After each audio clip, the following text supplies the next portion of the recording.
ഇന്ന് നമ്മൾ അരുന്ധതി റോയ് എഴുതിയിട്ടുള്ള കം സെപ്റ്റംബർ എന്ന ചാപ്റ്ററിലെ ക്വസ്റ്റ്യൻ ആൻഡ് ആൻസർ ആണ് ഡിസ്കസ് ചെയ്യാൻ പോകുന്നത്. അപ്പോൾ ഫസ്റ്റ് ക്വസ്റ്റ്യൻ നോക്കുക. Writers imagine that they cull stories from the world that it's actually the other way round. Stories cull writers from the world. Explain. അതായത് റൈറ്റേഴ്സ് ചിന്തിക്കുന്നത് അവർ സ്റ്റോറീസുകൾ ലോകത്തിൽ നിന്നും തിരഞ്ഞെടുക്കുകയാണെന്നാണ്. കാര്യം നേരെ തിരിച്ചാണ്. കഥകൾ എഴുത്തുകാരെയാണ് ലോകത്തിൽ നിന്നും എടുക്കുന്നത്. അത് ജസ്റ്റിഫൈ എക്സ്പ്ലെയിൻ ചെയ്യാനാണ്. അപ്പോൾ റൈറ്റേഴ്സിൻ്റെ വിചാരം അവർക്ക് ഇഷ്ടപ്പെട്ട കഥകൾ തിരഞ്ഞെടുക്കുക എന്നാണ്. പക്ഷെ അങ്ങനെയില്ല. കഥകൾ സ്റ്റോറീസ് എഴുത്തുകാരെ തിരഞ്ഞെടുക്കുകയാണ് ചെയ്യുന്നത്. അതുകൊണ്ടാണ് ഓരോ വിവിധ എഴുത്തുകാർക്കും വിവിധ കാര്യങ്ങളെ പറ്റിയിട്ട് എഴുതുന്നത് കേട്ടോ. അപ്പോൾ writers think that they are taking stories from the world, but that is not how it happens. Stories take writers from the world. That is why different things are written by different writers. Okay. Now second question നോക്കുക.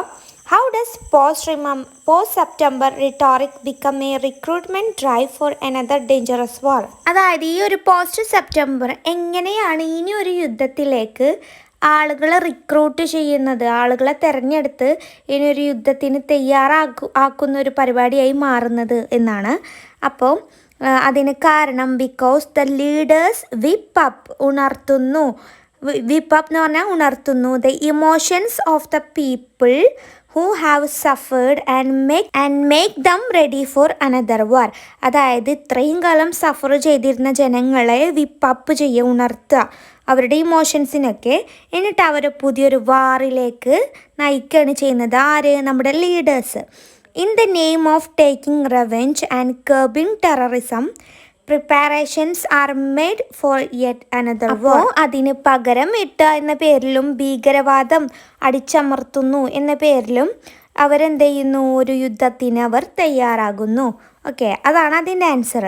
In the name of taking revenge and curbing terrorism, ഭീകരവാദം അടിച്ചമർത്തുന്നു എന്ന പേരിലും revenge എടുക്കുക, പകരം വീട്ടുക എന്ന പേരിലും അവർ made for yet another war, അവർ വേറൊരു യുദ്ധത്തിന് വേണ്ടി തയ്യാറെടുക്കുന്നു കേട്ടോ.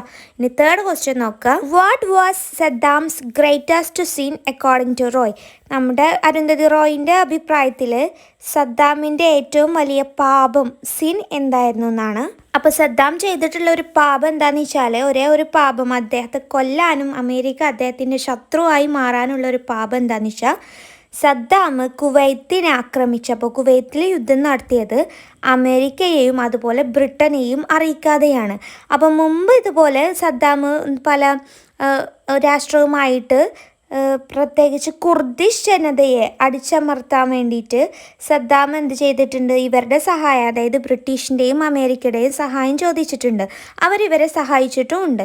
പക്ഷേ നമ്മുടെ കുവൈത്തിനെ ആക്രമണം നടത്തിയപ്പോൾ നമ്മുടെ അമേരിക്കയും ബ്രിട്ടീഷിനെയും പറയാത്തതാണ് സദ്ദാം ചെയ്ത കുറ്റം, സിൻ എന്ന് പറയുന്നത് കേട്ടോ.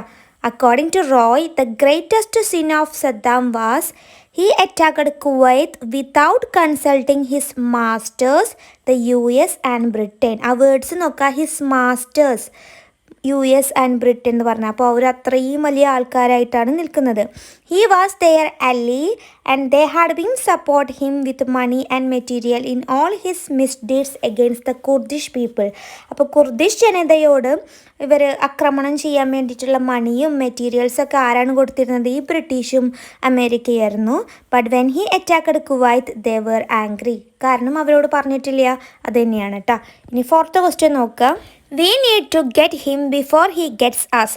അതായത് അവൻ നമ്മളെ നശിപ്പിക്കുന്നതിന് മുമ്പ് നമ്മൾ അവനെ നശിപ്പിക്കണം. ഇതെന്താണ് എക്സ്പ്ലെയിൻ ചെയ്യാനാണ്. അപ്പോൾ നമ്മുടെ US-ഉം ബ്രിട്ടനും ഒരുപാട് കാലമായിട്ട് നമ്മുടെ ഇറാഖ്, സദ്ദാമിൻ്റെ രാജ്യമായിട്ടുള്ള ഇറാഖിനെ ബോംബിങ് ചെയ്തുകൊണ്ടിരിക്കുകയായിരുന്നു. അവരുമായിട്ട് അറ്റാക്കും ഇതൊക്കെ ആക്രമിച്ചുകൊണ്ടിരിക്കുകയായിരുന്നു. പക്ഷേ നമ്മുടെ സദ്ദാമിനെ അവിടുന്ന് ഡിസ്ലോഡ്ജ് ചെയ്യാൻ പറ്റിയിട്ടില്ല, പുറത്താക്കാൻ വേണ്ടി അവർക്ക് പറ്റിയിട്ടില്ല. അപ്പോൾ അവനെ കൊല്ലണമല്ലോ, അതിന് വേണ്ടിയിട്ട് അവർക്കൊരു കാരണം കിട്ടണമല്ലോ. അപ്പോൾ അതിന് വേണ്ടിയിട്ട് അവർ പറഞ്ഞു, അവൻ്റെ കയ്യിൽ എന്തുണ്ട്, the weapons of mass destruction ഉണ്ട്. അതുകൊണ്ട് അവനെ എന്ത് ചെയ്യണം, നമ്മൾ വെടിവെച്ച് കൊല്ലണം എന്ന് ആ ഒരു കാരണത്താലാണ് നമ്മുടെ സദ്ദാമിനെ അവർ വെടിവെച്ച് കൊന്നിട്ടുള്ളത് കേട്ടോ. അവൻ്റെ കയ്യിൽ വെപ്പൺസ് ഓഫ് മാസ് ഡിസ്ട്രക്ഷൻ ഉണ്ട് എന്ന് പറഞ്ഞിട്ടാണ്. ഓക്കെ, അപ്പോൾ the US and Britain continued bombing Iraq for a decade. ഒരു ദശാബ്ദത്തോളം അവർ ഇറാഖിനെ ഇങ്ങനെ എന്താ പറയുക കണ്ടിന്യൂസ് ആയിട്ട് അറ്റാക്ക് ചെയ്തുകൊണ്ടിരുന്നു. But they were not able to dislodge സദ്ദാമിനെ പുറത്താക്കാൻ അവർക്ക് കഴിഞ്ഞില്ല. So they said that he had weapons of mass destruction. അതുകൊണ്ട് അവരൊരു കാരണം കണ്ടെത്തിയത് അവൻ്റെ കയ്യിൽ വെപ്പൺസ് ഓഫ് മാസ് ഡിസ്ട്രക്ഷൻ ഉണ്ട്. They made this as a pretext to finish him off. അപ്പോൾ അദ്ദേഹത്തെ എന്താ പറയുക ഫിനിഷാക്കാൻ വക വരുത്താനുള്ളൊരു ഒഴിവ് കഴിവായി മാത്രമായിരുന്നു ഇത് കേട്ടോ. ഇനി 5th ക്വസ്റ്റ്യൻ നോക്കുക. Discuss the irony of George Bush's assertion that the US is the most peaceful nation on earth. അതായത് നമ്മുടെ ജോർജ് ബുഷ് പറയാണ് ഈ ലോകത്തിന് ഏറ്റവും സമാധാനകാംക്ഷി എന്ന് പറയുന്നത് നമ്മുടെ US ആണ്. അപ്പോൾ ഈ ഒരു അദ്ദേഹത്തിൻ്റെ ഈ ഒരു പ്രസ്താവനയുമായിട്ട് നമ്മളുടെ അയണി ഡിസ്കസ് ചെയ്യാനാണ് പറഞ്ഞിട്ടുള്ളത്. അപ്പോൾ അതിലെ അയണി എന്താണെന്ന് വെച്ചാൽ അതുതന്നെയാണ് അതിലൊരു അയണി എന്ന് പറയുന്നത്. അതായത് നമ്മുടെ ലാസ്റ്റ് 15 ഇയേഴ്സായിട്ട് ഇപ്പോൾ 50 വർഷത്തോളമായിട്ട് നമ്മുടെ അമേരിക്ക US ഏതെങ്കിലും ഒരു കൺട്രിയുമായിട്ട് എപ്പോഴും ഈ ഒരു 50 വർഷത്തിനിടയിൽ എപ്പോഴും ഒന്നെങ്കിൽ വാറിലായിരിക്കും, അറ്റാക്കിലായിരിക്കും എപ്പോഴും. അപ്പോൾ അവരാരോടൊക്കെ ഫൈറ്റ് ചെയ്തിട്ടുണ്ട്? സൗത്ത് അമേരിക്ക, ഏഷ്യ, ആഫ്രിക്ക, അങ്ങനെ ഒരുപാട് രാജ്യങ്ങളുമായിട്ട് അവർ ഫൈറ്റ് ചെയ്തിട്ടുണ്ട്. അപ്പോൾ wars are fought for power or business. ഒന്നെങ്കിൽ അധികാരത്തിനാവാം അല്ലെങ്കിൽ ബിസിനസ് കാര്യങ്ങൾക്ക് വേണ്ടിയിട്ടാവാം. When such a country which has fought so many wars says it is the most peaceful country it is certainly an irony. അപ്പോൾ അങ്ങനത്തെ ഒരു രാജ്യം, അത്രയും വാർ ചെയ്ത് നടക്കുന്നൊരു രാജ്യം പറയുകയാണ് ഞങ്ങളുടെ കൺട്രിയാണ് ഏറ്റവും പീസ്ഫുൾ ആയിട്ടുള്ളത് എന്ന് പറയുമ്പോൾ അത് തന്നെയാണ് അതിൽ വലിയൊരു അയണി അല്ലേ. അപ്പോൾ അത്ര എഴുതിയാൽ മതി കേട്ടോ. അപ്പോൾ for the last 15 years the US has been at war with one country or another. They fort wars with south America, Asia and Africa. Wars are fought for power or business. When such a country which has fought so many wars says it is the most peaceful country, it is certainly an irony. Okay. ഇനി 6th question നോക്കുക. Why is the controlling the world's oil reserves central to the US foreign policy. അപ്പോൾ അമേരിക്കയ്ക്ക് നമ്മുടെ oil reserve ആയിട്ടുള്ള രാജ്യങ്ങളുമായിട്ട് എന്താ പറയുക അവർക്ക് അത് പിടിച്ചടക്കണം എന്നുള്ളൊരു മോഹം ഉണ്ടായിരുന്നു. കാരണം നമ്മുടെ വേൾഡ് മാർക്കറ്റ് തന്നെ നിയന്ത്രിക്കുന്നത് ഈ ഒരു ഓയിൽ ബേസ് ചെയ്തിട്ടാണ്. അപ്പോൾ ആ രാജ്യങ്ങളെ പിടിച്ചെടുക്കാൻ നമ്മുടെ അമേരിക്കയ്ക്ക് ഒരു പ്രത്യേക മോഹം ഉണ്ടായിരുന്നു. അപ്പോൾ അമേരിക്കൻ വിദേശ നയത്തിൻ്റെ ആണിക്കല്ല് ലോകത്തിൻ്റെ എണ്ണപ്പാടങ്ങളെ നിയന്ത്രിക്കുക എന്നുള്ളതാണ്. എന്തുകൊണ്ട് എന്നാണ് നമ്മുടെ ക്വസ്റ്റ്യൻ. കാരണം എന്താണെന്ന് വെച്ചാൽ നമ്മളെ എണ്ണപ്പാടങ്ങൾ, അതായത് ഓയിൽ റിസർവ്സുകൾ കൺട്രോൾ ചെയ്യുന്നത് നമ്മുടെ ലോകത്തെ കൺട്രോൾ ചെയ്യുക എന്നതിന് തുല്യമായിട്ടുള്ളൊരു കാര്യമാണ്.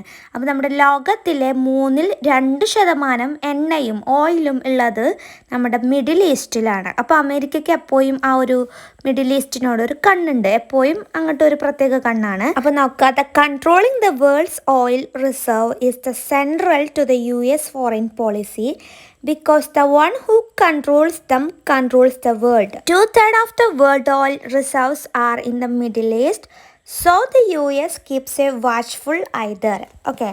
ഇനി 7th ക്വസ്റ്റ്യൻ നോക്കാം. What is the consequence of the free market on the developing countries. അതായത് ഡെവലപ്പിംഗ് കൺട്രീസിൽ ഫ്രീ മാർക്കറ്റിൻ്റെ ഫലങ്ങൾ എന്തൊക്കെയാണെന്നാണ്.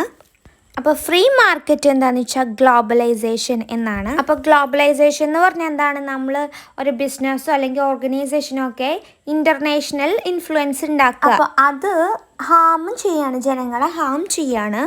Development projects, privatisation and labour reforms are making people jobless. ജനങ്ങൾക്ക് ജോബ് ജോബ്ലെസ് ആയി മാറുകയാണ് ഈ ഒരു കാരണം കൊണ്ട്. പ്രൈവറ്റൈസേഷനും ലേബർ റിഫോംസും ഡെവലപ്മെൻറ്റ് പ്രോജക്ട്സൊക്കെ കൊണ്ട്. പിന്നെ ഫ്രീ മാർക്കറ്റുകൾ വെസ്റ്റേൺ മാർക്കറ്റിൻ്റെ ഇൻട്രസ്റ്റുകളാണ് പ്രൊട്ടക്റ്റ് ചെയ്യുന്നത്. അതുകൊണ്ട് തന്നെ they remove the trade barriers of the developing countries. അപ്പോൾ ഡെവലപ്പിംഗ് കൺട്രീസുകളിലുള്ള കച്ചവട നിയന്ത്രണങ്ങളൊക്കെ എടുത്തു മാറ്റാൻ അവരെ നിർബന്ധിതരാക്കുകയാണ് ചെയ്യുന്നത്. ഫ്രീ മാർക്കറ്റ് നമ്മുടെ റിച്ചായിട്ടുള്ള ആളുകളെ റിച്ചറാക്കുകയും പുവറായിട്ടുള്ള ആളുകളെ വീണ്ടും പുവറാക്കുകയും ചെയ്യാണ് കേട്ടോ. ഇനി 8th ക്വസ്റ്റ്യൻ നോക്കുക. Why is the American way of life not sustainable according to Roy?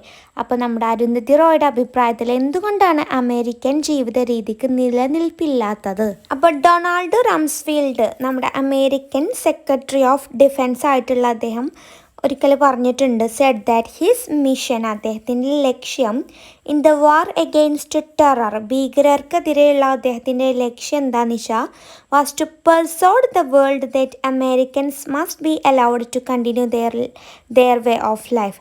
അപ്പോൾ അത് ആ ഒരു അമേരിക്കൻ ജീവിത രീതി കണ്ടിന്യൂ, ലോകം അംഗീകരിക്കണം എന്നുള്ള ഒരു പെർസോഡ് ചെയ്യണം, ആ ഒരു അവരെ സ്വാധീനിക്കണം എന്നുള്ള ഒരു ലക്ഷ്യമാണ്. അമേരിക്കയുടെ ലൈഫ് എന്ന് പറഞ്ഞാൽ ഇറ്റ്സ് നോട്ട് സസ്റ്റൈനബിൾ, അത് അതിജീവിക്കുന്ന ഒന്നല്ല.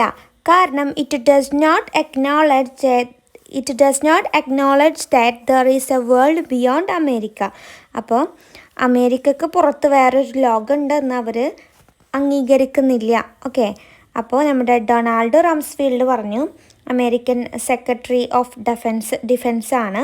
അദ്ദേഹം പറഞ്ഞു അദ്ദേഹത്തിൻ്റെ മിഷൻ എന്താ, വാർ, അതായത് ടെററിസ്റ്റുകൾക്കെതിരെയുള്ള വാറിൽ അദ്ദേഹത്തിൻ്റെ മിഷൻ എന്തെന്ന് വെച്ചാൽ അമേരിക്കയുടെ ഒരു ജീവിതം ലോകം അംഗീകരിക്കണം, അത് കണ്ടിന്യൂ ചെയ്യാനുള്ള ആ ഒരു അംഗീകാരം അവർക്ക് തരണം എന്നുള്ള ഒരു ലക്ഷ്യമാണ് അദ്ദേഹത്തിൻ്റേത്.